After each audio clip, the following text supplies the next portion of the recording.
Let's go mga kabaling cooks!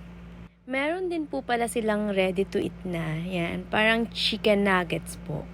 Sabi po ng mukbangers ko, kukuha daw muna po siya ng ready to eat na para habang nagluluto pa siya, may makakain na siya. Ayun, salted crispy chicken po pala ang pangalan, hindi po pala nuggets. Heto na mga kabaling cooks, ready na siyang kumain. Ayan, pinakikita pa niya yung kanyang nilutong bulgogi. Ayan. Tingnan nyo naman po kung sumubo. Aha, diba? Walang kakemi-kemi. Mga kabaling cooks, di nyo po natatanong, talent niya po yan. Tara po mga kabaling cooks, kain po tayo. Wow.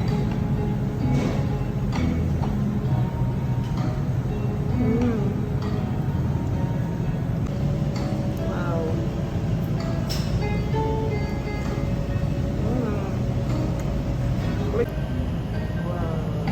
Okay, jumbo. Alright, thank you. See you next post.